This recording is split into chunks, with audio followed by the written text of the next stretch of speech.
Good morning. It's Tuesday morning. It is Mission Tuesday.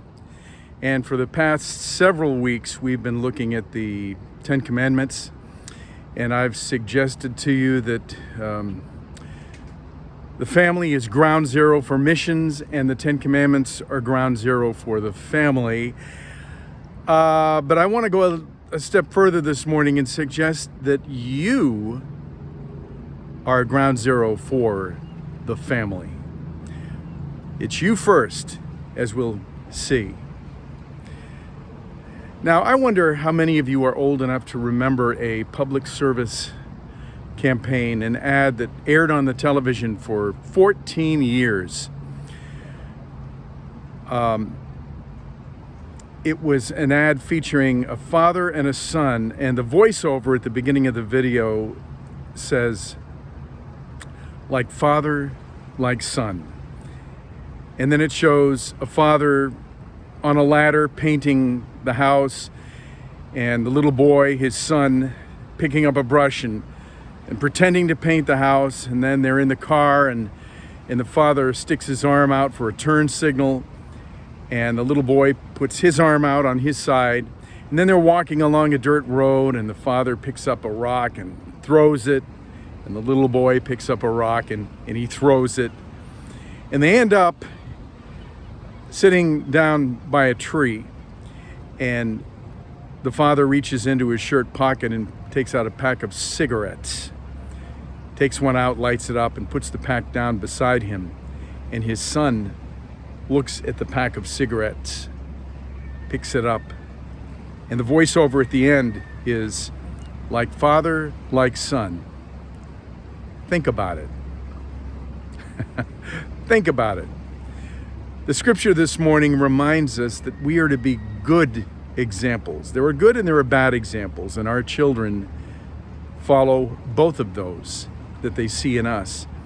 But the scripture this morning reminds us to be good examples that can be followed by our children and our children's children. Because God intended the law not to be for one generation, but for every generation. And Moses knew this, and so when he delivered the law to Israel, he delivered the law not to the parents to give to their children, but primarily to the parents first. Here's the scripture, in short. These words that I give you today are to be upon your hearts, and then you are to teach them diligently to your children and talk about them when you sit and when you walk along the way and when you lie down and when you rise up. In other words, Moses is saying about the law, he's saying to Israel, you first, you parents, you first.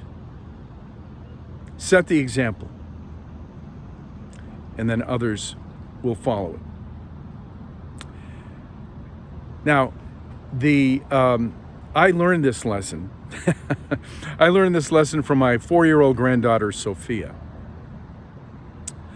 We've been teaching them on the 2 days that we have them a week. I'm sure their parents are teaching them every day.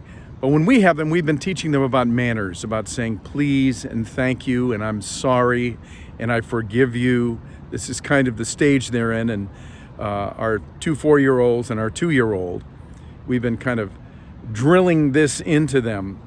So when they ask for something, if they don't use the magic word please, we call them on it. Well, I told Sophia to do something. I said, Sophia, go into the kitchen and get whatever it was. And she didn't move. She just stood there, and I thought, that's strange. I said, Sophia, I said, go and get this. And she looked at me with a smile, and she said, Grandpa, what's the magic word? And so it applies to us too. It applies to us first.